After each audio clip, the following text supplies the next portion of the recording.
कक्षा 2 विषय हिंदी अम स्वर। आज हम इसके बारे में परिचय प्राप्त करेंगे। यह स्वर औ स्वर के बाद आता है। ठीक है, यहाँ पर जो आप देख रहे हैं ये अम स्वर है। चलिए इसके बारे में हम परिचय प्राप्त करते हैं।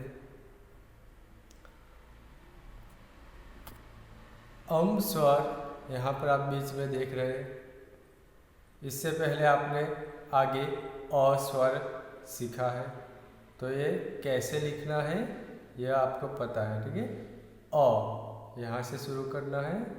इस तरह से हम अ बनाएंगे और अ और अम में फर्क यह है, ये अनुस्वार का ऊपर जो आप डॉट देख रहे हैं ये है अनुस्वार, छोटी सी बिंदी अ स्वर में नहीं आती है जबकि अम स्वर में आती है। और ये अनुस्वार यानी अम स्वर की मात्रा है। यानी कि जहाँ पर कोई भी वर्ण हो इसके ऊपर अगर कोई अनुस्वार आपको दिखाई दे, ऐसी बिंदी दिखाई दे, तो आपको मालूम होना चाहिए कि ये अम स्वर की मात्रा है। और इसका उच्चार भी हम कैसे करेंगे, जैसे अम करते हैं ना, उसी प्रकार हम इसका उच्चार करेंगे। यहाँ पर ये चित्र देखिए, ग्रेप्स जिसे हिंदी में कहते हैं अंगूर, अंगूर। और ये वाला चित्र किसका है, एग यानी अंडा, एग यानी अंडा, ग्रेप्स यानी अंगूर। तो ये अम स्वर है, एकदम सरल है क्योंकि पहले हमने अ सीखा है, इसलिए अब लिखने में कोई दिक्कत नहीं होगी। अ बनाइए, ऊपर डॉट यानी अनुस्वार अम। ये जो अनुस्वार है इसकी हिंदी भाषा में बहुत ही ज़्यादा अहमियत है, कीमत है। एक छोटे से डॉट की वजह से शब्द का अर्थ पूरा बदल जाएगा। जैसे कि यहाँ पर देखिए, ये अंगूर है, हम अंगूर बोलते हैं क्योंकि ऊपर अनुस्वार है। अगर अनुस्वार को निकाल कर बोलेंगे तो अगुर, क्या बनेगा, अगूर। और अनुस्वार लगाएंगे तो अंगूर। उसी प्रकार यहाँ पर भी अंडा है, ऊपर का अनुस्वार निकाल देंगे तो अड़ा, अडा, शब्द का अर्थ ही बदल जाएगा। अगर अनुस्वार लगा दिया तो अंडा। तो इसलिए अनुस्वार जहाँ पर भी हो आपको करना है और इसे ध्यान में रखना है। और अनुस्वार वाले वर्ण का उच्चार कैसे करना है वो भी आगे के जब हम अम स्वर की मात्रा यानी कि अनुस्वार लगाकर वर्णमाला बोलेंगे वहाँ पर हम सीखेंगे। ठीक है, अब यहाँ पर है पढ़ो और लिखो, रीड एंड राइट। यहाँ पर हमें अम स्वर लिखने की प्रैक्टिस करनी है। तो ये जो डॉट डॉट वाले अ है इसे आपको फील करने हैं, साथ में इसे बोलते भी जाना है। जैसे कि अम से अंगूर, अम से अंगूर। ठीक है, इस तरह से बोलते जाना है और लिखते जाना है। इसके बाद यहाँ पर क्या लिखना है, अम लिखना है। कैसे, इस तरह से अम से अंगूर, अम से अंगूर, अम से अंगूर, अम से अंगूर। इस तरह से सभी में आपको अम लिखना है। इस तरह से अच्छे अक्षरों से आपको अम लिखना है। ठीक है, ये तो था अम स्वर। अब इसकी कुछ एक्सरसाइज है वह भी हम सीखेंगे।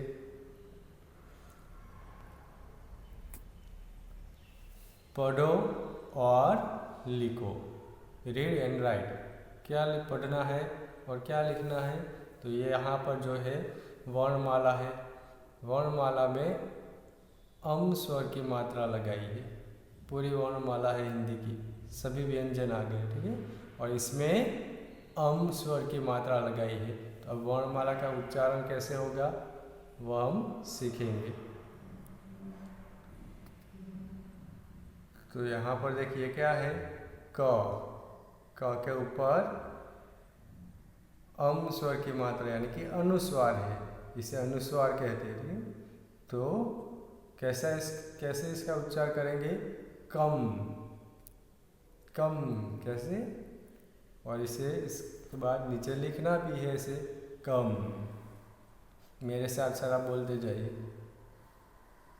ख को अनुस्वार खम, ग को अनुस्वार गम, घ को अनुस्वार गम, च को अनुस्वार चम, छ को अनुस्वार छम, ज को अनुस्वार जम,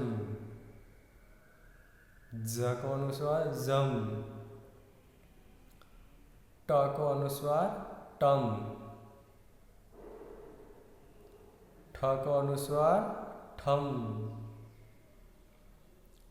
ड को अनुस्वार डम, ढ को अनुस्वार डम, अण को अनुस्वार अम, त को अनुस्वार तम, थ को अनुस्वार थम, द को अनुस्वार दम, ध को अनुस्वार दम, न को अनुस्वार नम, प को अनुस्वार पम, फ को अनुस्वार फम, ब को अनुस्वार बम,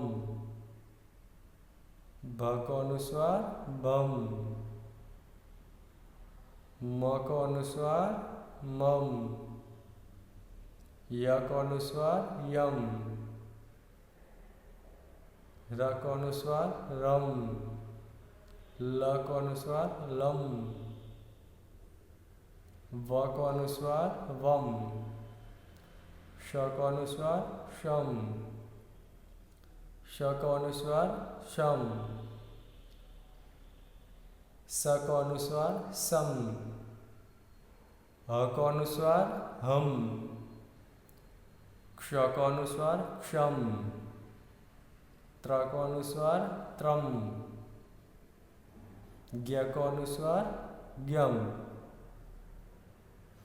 तो इस तरह से हिंदी की जो वर्णमाला है, व्यंजन की वर्णमाला, इसमें अगर हम अम स्वर की मात्रा लगाएंगे यानी कि अनुस्वार लगाएंगे तो इसका उच्चार कैसे होगा, जैसे हमने अभी अभी सीखा है इसी तरह से। ठीक है, तो जहाँ भी आपको अनुस्वार दिखाई दे इसका उच्चार आपको ऐसे ही करना है।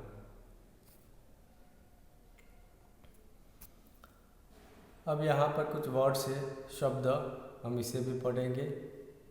ऊपर लिखा ही है, पढ़ो, सीखो और लिखो, रीड, लर्न एंड राइट। तो जैसे जैसे मैं शब्द का उच्चार करूँगा, जैसे बोलूँगा, आपको बोलना है। पहला है अम्बाला,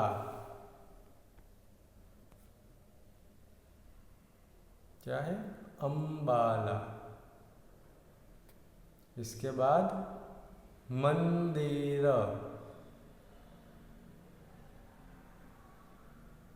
अगर मंदिर में म के ऊपर अनुस्वार है, इसे निकाल देंगे तो मदिर, अर्थ बदल जाएगा। अनुस्वार लगाएंगे तो मंदिर। फिर है हंस, इसे भी अगर अनुस्वार निकाल देंगे तो हंस, शब्द का अर्थ ही बदल जाएगा। इसलिए अनुस्वार तो जहाँ भी है इसका उच्चार वैसे ही करना है। अब जब आप लिखेंगे तब भी अनुस्वार को ध्यान में रखकर ही लिखना है। गंगा,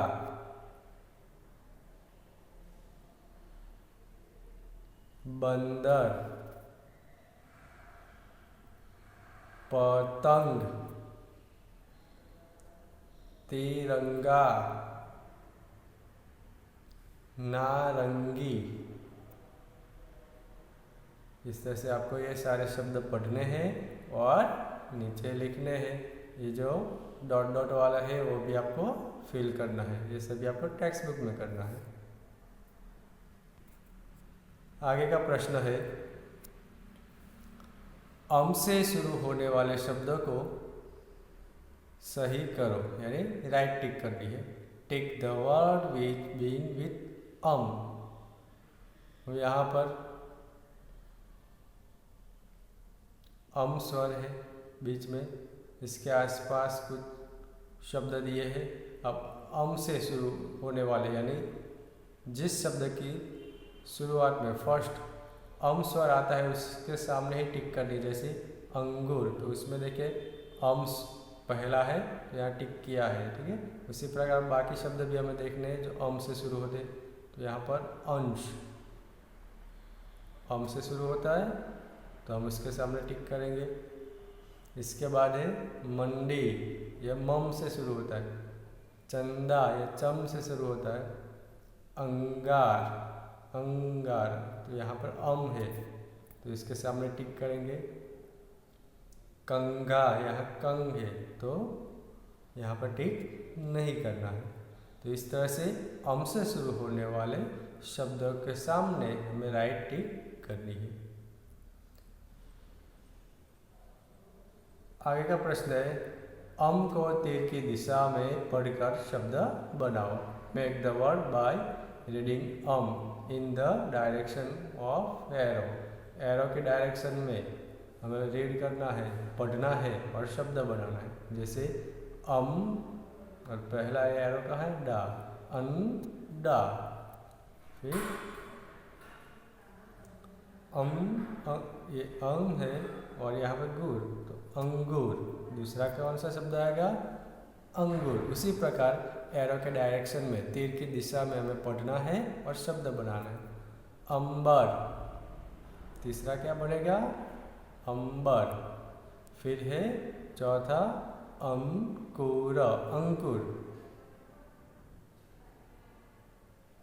आगे है अंतर और लास्ट में है अंगुल, अंगुल। तो इस तरह से अम को हमें तीर की दिशा में पढ़ना है और शब्द बनाना है और सामने जो बॉक्स है उसमें लिखना है। तो यहाँ पर हमने अम स्वर के बारे में परिचय प्राप्त किया। इसके कुछ एक्सरसाइज भी हमने सीखी। इसे आपको टेक्स्ट बुक में लिखना है। ठीक है, धन्यवाद।